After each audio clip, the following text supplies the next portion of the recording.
Abu Hurairah ரலியல்லாஹு அவர்கள் அறிவிக்கிறார்கள், ஒருவரிடம் நறுமண பூக்கள் கொடுக்கப்பட்டால் அவர் அதை மறுக்க வேண்டாம். ஏனெனில் நிச்சயமாக அது சுமப்பதற்கு இலகுவாகவும் நல்ல மனமுள்ளதாகவும் இருக்கிறது என்று நபி ஸல்லல்லாஹு அலைஹி வஸல்லம் அவர்கள் கூறினார்கள். முஸ்லிம்.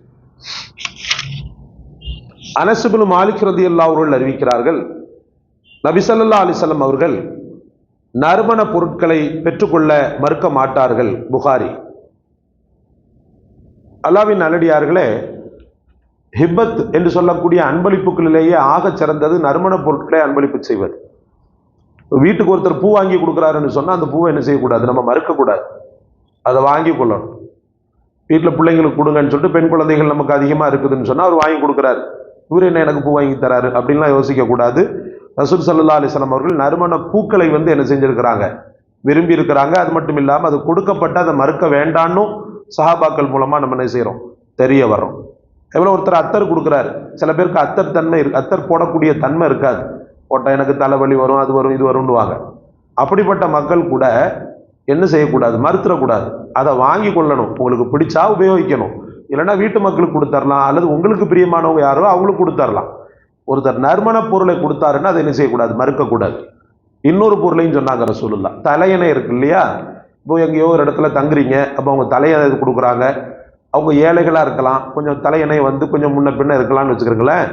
நீங்கள் என்ன செய்யக்கூடாது, இப்படி இருக்குதே நம்ம தலைவணி வேற மாதிரிலாம் வைப்போம் அப்படின்னு வேணான்னு என்ன செய்யக்கூடாது, அதை மறுக்கக்கூடாது. அதை மறுப்பதையும் ரசூல் ஸல்லல்லாஹு அலைஹி வஸல்லம் அவர்கள் வெறுத்தாங்க.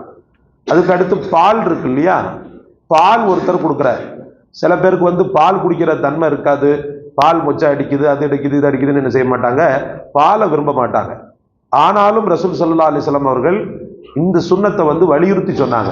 பால் கொடுக்கப்பட்டா அந்த பாலை என்ன செய்யக்கூடாது, அவர் மறுக்கக்கூடாது, வாங்கி பிஸ்மில்லான்னு குடிச்சோம்னா அதில் அல்லாஹ் பரக்கத்தை கொடுக்குறான். சில பேர் உப்புன்னு சொல்றாங்க, அந்த உப்புன்றதுக்கு நம்ம ஹதீஸை நம்ம பார்க்கல, உப்பு கொடுத்தாலும் மறுக்கக்கூடாதுன்னு. உப்பை யாரும் மெனக்கிட்டு யாரும் கொடுக்க மாட்டாங்க. பால் கொடுக்கக்கூடிய பழக்கம் இருக்கும், தலையணை குடிக்கக்கூடிய பழக்கம் இருக்கும், அத்தர் கொடுக்கக்கூடிய பழக்கம் வரும். இதெல்லாம் யதார்த்தமாக நடக்கக்கூடிய ஒன்று. இதை மறுக்கக்கூடாது. மறுக்கக்கூடாதுன்னு சொன்னா அதுல பரக்கத்து இருக்குதுன்னு அர்த்தம். மறுக்கக்கூடாதுன்னு சொன்னா அதுல பரக்கத்து இருக்குது.